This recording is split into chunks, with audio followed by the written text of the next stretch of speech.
সংস্কারের টাইমলাইন কি হবে? আমরা দুটা রোডম্যাপ চেয়েছি। আপনারা জানেন যে বাদা ঝাঁপির মূল্য লক্ষ টাকা, খুলে দিলে দাম কমে যায়। ইনশাআল্লাহ আমরা ঝাঁপির মুখ খুলবো আগামী 9 তারিখ। আমরা অবিলম্বে আমাদের চিন্তা জাতির সামনে তুলে ধরবো যে কি কি সংস্কার এই মুহূর্তে প্রয়োজন, কি কি সংস্কার পরবর্তী পর্যায়ে আমাদের লাগবে, সেই জিনিসগুলো আমরা জাতির সামনে তুলে ধরবো। এর পাশাপাশি দেশের চলমান আইন শৃঙ্খলা পরিস্থিতি নিয়ে এখানে কথা হয়েছে এবং এই ক্ষেত্রে জনগণ আর বর্তমান সরকার একসাথে কিভাবে পারস্পরিক সহযোগিতার মাধ্যমে আইন শৃঙ্খলা পরিস্থিতির আরো উন্নয়ন সাধন করতে পারে এবং সকল ধরনের ষড়যন্ত্রের বিরুদ্ধে জাতিকে ঐক্যবদ্ধ রাখতে পারে, সেই বিষয়গুলো নিয়ে আমাদের এখানে কথাবার্তা হয়েছে। আমরা আশা করছি এই বর্তমান অন্তর্বর্তীকালীন যে সরকার আছে তারা কোনো ধরনের পক্ষ বিপক্ষের মানসিকতা না নিয়ে বরঞ্চ নিরপেক্ষ দৃষ্টিকোণ থেকে তারা দেশকে একটা ভালো জায়গায় নিয়ে একটা সুষ্ঠু নির্বাচন তারা দিতে সক্ষম হবে এবং এই ক্ষেত্রে এইটাও আমরা আশা করছি যে এই সময়টা নাকি দীর্ঘ হবে। আমরা শুরু থেকে বলে আসছিলাম সংস্কারের জন্য সরকারকে আমরা যৌক্তিক সময় দিতে চাই। সেই যৌক্তিক সময়টা কি হবে এটা নিয়ে অচিরেই আমরা কাজ করব এবং সেটা আপনাদের সামনে ইনশাল্লাহ চলে আসবে। আমরা আশা করছি খুব দেরি হবে না।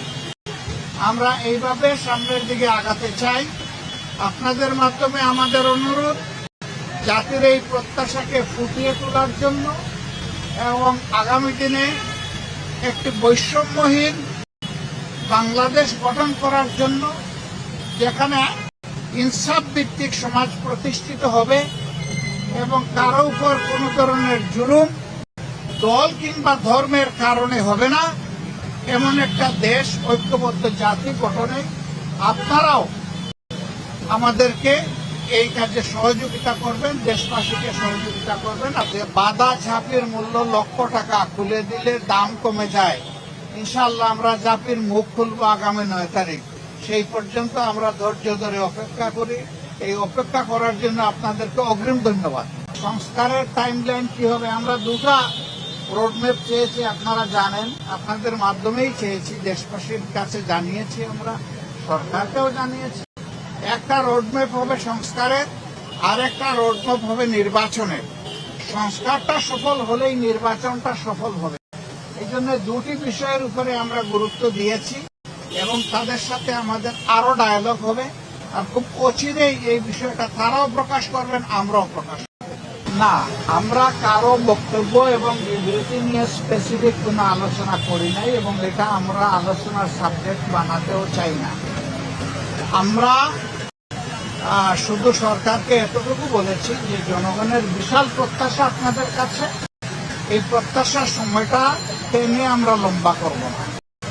এটাকে যৌক্তিক সময়, যৌক্তিক যে শব্দটা, এইটার সম্মানটার জন্য বহাল রাখতে পারি আমরা, সেই দিকে আপনাদের দৃষ্টি আকর্ষণ করি। ওনারা কোনো দ্বিমত পোষণ করেন নাই এবং আমরা আশা করি এখানে কোনো সংকট তৈরি হবে না ইনশাআল্লাহ। আমাদের আপত্তি বা রিজার্ভেশনের বড় কথা না, সংশ্লিষ্ট মহল থেকে কেউ যদি কনসার্ন উত্থাপন করে এটা তাদের ব্যাপার। আমরা দলগতভাবে কোনো কনসার্ন উত্থাপন করি নাই।